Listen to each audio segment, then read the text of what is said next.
नमस्कार, मी पूजा मालुसरे. न्यूज अनकटमध्ये तुमच्या सर्वांचे स्वागत आहे. उद्या गणपती बाप्पाचे विसर्जन होणार आहे.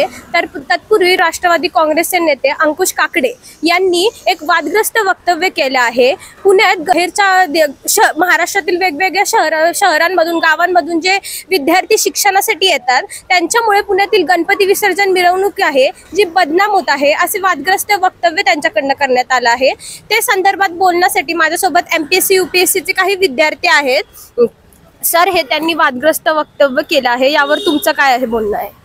त्यांनी जे वक्तव्य केलंय ते अत्यंत निषेधार्ह आहे, अत्यंत चुकीचं आहे. सामाजिक असंतोष निर्माण करणारं वक्तव्य आहे. त्यांनी ते माघारी घेतलं पाहिजे आणि जाहीर माफी मागितली पाहिजे, अशी आमची मागणी आहे. तुम्ही सरसकट सर्व विद्यार्थ्यांना बदनाम कसं काय करू शकता? एखादी 2-4 मुलं चुकले असतील तर मग त्याच्यामुळे तुम्ही सरसकट विद्यार्थ्यांना बदनाम करू नका. यामुळे पुण्यातले जे शिकायला आलेले विद्यार्थी आहेत त्यांच्या सुरक्षिततेचा मोठा प्रश्न निर्माण होऊ शकतो. बरं, तुम्ही सांगता गणपती DJ समोर नाचायचं नाही. बरं, DJ तुमचा गणपती मंडळ तुमचं नियम ठरवणार आहे तुम्ही, आणि चोर सोडून संन्यासाला फाशी द्यायचं काम आहे का नाही? म्हणजे तुम्ही DJ बंद करा ना, त्याच्यावरची अश्लील गाणी बंद करा. त्याचा अधिकार तुम्हाला आहे ना. तुम्हीच अश्लील गाणी वाजवणारे कोण आहे? तुम्ही आहेत ना.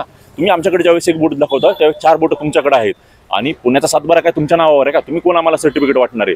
तुम्ही हे वक्तव्य मागं घ्या, नाहीतर येणार काय आम्ही तुमच्या विरोधात असू, तुमच्या पक्षाच्या विरोधात असू, रस्त्यावर उतरू. दादा, तुम्ही पुण्यातला जो गणेश उत्सव आहे आणि जी विसर्जन मिरवणूक आहे त्याकडे कोणत्या दृष्टीने पाहता? हे विश्वाचे आमच्या घरे प्रमाणे टिळकांनी जेव्हा हा गणेश उत्सव सुरू केला तेव्हा सर्व जाती धर्माच्या समुदायांचे लोक एकत्र यावे आणि त्याच्यातून सामाजिक सलोखा राखला जावा या हेतूने चालू केलेला होता. परंतु अंकुश अण्णा कुठंतरी यामध्ये दुफळी निर्माण करण्याचा प्रयत्न करतायत का काय, असा आमच्या विद्यार्थ्यांच्या मनात प्रश्न पडतो. कारण तर एकंदरीत आपण बघितलं तर बाहेरून येणाऱ्या लोकांमुळे किंवा इथल्या लोकांमुळे बऱ्याचशा प्रमाणात इन्फ्रास्ट्रक्चर डेव्हलपमेंट असेल किंवा पुण्याकडे बघण्याचा दृष्टिकोन आहे महाराष्ट्रातील लोकांचा, ती शैक्षणिक आणि सांस्कृतिक राजधानी म्हणून पुण्याकडे बघितलं जातं. परंतु हेच राजधानीची ओळख खोडून करण्याचं काम जर अशा वक्तव्यातून होणार असेल तर या वक्तव्य कुठेतरी अंकुश अण्णांनी मागे घेतलं पाहिजे. आणि हे वक्तव्य म्हणजे न विचार करता दिलेले वक्तव्य, याला असंही म्हणता येईल की चोर कोतवाल को उलटा डाटे असं काहीतरी आहे, त्याप्रमाणे होईल.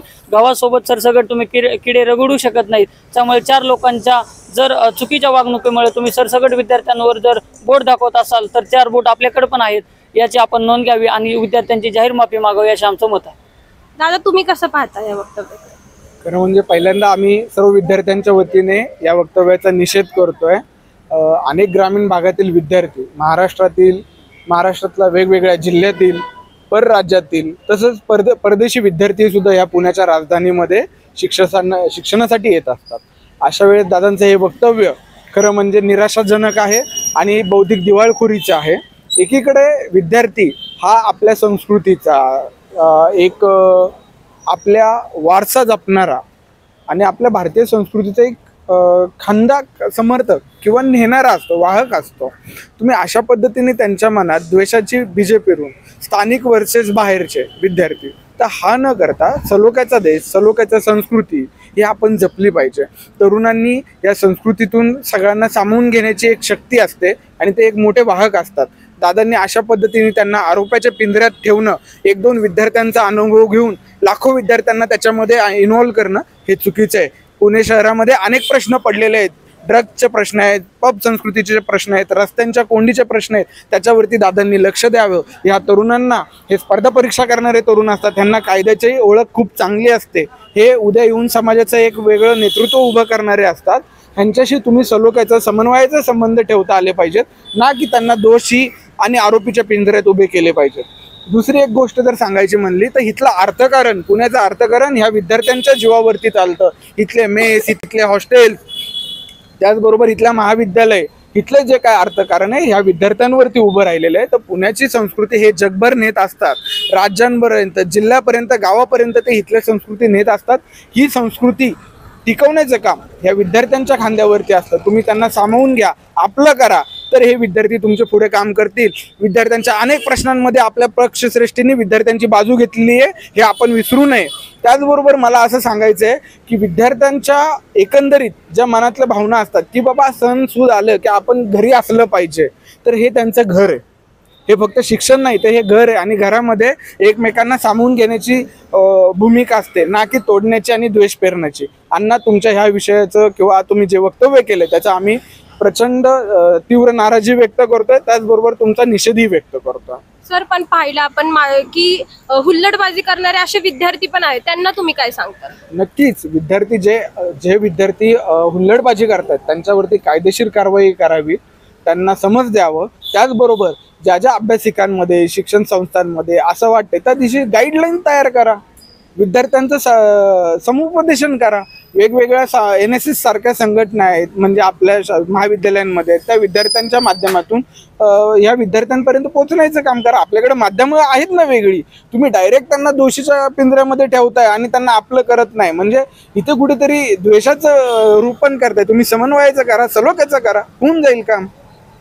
पुणे हे विद्येचे माहेरघर आहे. वेगवेगळ्या महाराष्ट्रातून गावाखेड्यातून लोक शिक्षणासाठी येत असतात. मात्र पुणेकरांना दोष न देता फक्त बाहेरच्या विद्यार्थ्यांना दोष देणं हे तुम्हाला कितपत योग्य वाटतं? नाही, हे चुकीचं आहे. कारण की ते काय म्हणतात, डीजे समोर विद्यार्थी नसतात. बरं, गणपती मंडळ कुणाचं आहे? तुमचं. डीजे कुणाचा? तुमचा. बरं, ते मंडळाचे कार्यकर्ते तुमचे. डीजेवर कोणते गाणे वाजवणार हे तुम्ही ठरवणार. मग तुम्ही चोर सोडून संन्याशाला फाशी देताय ना. तुम्हाला डीजे समोर विद्यार्थ्यांनी नाचण्याचा प्रॉब्लेम आहे ना, तो डीजे बंद करून टाका, डीजेचे अश्लील गाणी बंद करा. हे तुमच्या हातात आहे ना. मग तुम्ही विद्यार्थ्यांना कशाला दोष देताय? मग ही कुठंतरी तुम्ही, मला वाटतं महानगरपालिकेच्या निवडणूक आहेत त्या डोळ्यावर ठेवून वोट बँकेचं राजकारण करण्यासाठी तुम्ही पुणेकर विरुद्ध पुण्याच्या बाहेरचे असा वाद निर्माण करताय. हा अत्यंत ह्या देशासाठी, देशाच्या सामाजिक एकतेसाठी अत्यंत चुकीचं आहे. त्याच्यामुळे हा वक्तव्य तुम्ही माघारी घेतलं पाहिजे. तुम्ही त्यांच्यासोबत या संबंधित काय बोलणार आहे किंवा काय आंदोलन काय करणार आहे का या संबंधित? आम्ही त्यांच्या पक्षश्रेष्ठींकडे त्यांची तक्रार करू, त्यांना वाटलं त्यांना भेटून त्यांना समजावून सांगण्याचा प्रयत्न करू. पण जर ते माघार घेत नसेल तर मग आम्हाला पण आमची भूमिका घेण्याचा अधिकार आहे, लोकशाही आहे. आता तुम्ही विद्यार्थ्यांचे प्रमुख म्हणून तुम्ही बोलताय, तर तुम्ही विद्यार्थ्यांना या संबंधित बोलणार का की आपल्या म्हणजे तुमच्यावर दोष पूर्ण विद्यार्थ्यांवरती होतोय, तर तुम्ही त्या संबंधात विद्यार्थ्यांसोबत बोलणार का? नाही, आम्ही विद्यार्थ्यांसोबत बोलणार आणि ते समाज माध्यमातून बोलतात, मीडियाच्या माध्यमातून. त्यामुळे ते आतापर्यंत लाखो विद्यार्थ्यांनी पाहिले, त्यांच्यापर्यंत पोहोचलेलं आहे. तर कुठंतरी त्यांच्या अशा वक्तव्यामुळे विद्यार्थ्यांमध्ये असुरक्षिततेचं वातावरण आहे. कुठंतरी त्यांचा अपमान करण्याचं काम त्यांनी केलेलं आहे. तर आम्ही विद्यार्थ्यांशी बोलून, चर्चा करून कुठेतरी आम्ही त्यांच्याशी समन्वय साधू की तुम्ही हे वक्तव्य माघारी घ्या. उद्या गणपती विसर्जन मिरवणूक आहे, या संबंधित आता तुम्ही याच संबंधित आपलं झालं बोलणं, तुम्ही उद्या काय देताल या संदेश? आता उद्या आहे म्हणजे विद्यार्थ्यांना किंवा जे आले उद्या विसर्जन मिरवणुकीला पुणे शहरात संपूर्ण लोक येणार, तर त्यांना काय संदेश देणार? मी त्यांना एकच सांगेल की हुल्लडबाजी वगैरे करू नये. जे काही कायदेशीर पोलीस बाबी असतील त्यांचं पालन करावं, पोलिसांच्या सूचनांचं पालन करावं व योग्य वेळेमध्ये मिरवणूक झाली पाहिजे, व्यवस्थित पार पडली पाहिजे, अशीच मी त्यांना विनंती करेन. एकूणच आपण पाहिलं अंकुश काकडे यांनी जे वक्तव्य केलं होतं यावर विद्यार्थ्यांनी निषेध व्यक्त केला आहे. आता पुढे या प्रकरणात नेमकं काय होणार आहे हे महत्त्वाचे असणार आहे. अंकुश काकडे नेमकं यावर त्यांचं जे वक्तव्य आहे ते मागे घेणार का किंवा मग विद्यार्थ्यांची माफी मागणार का हे पाहणे महत्त्वाचे असणार आहे.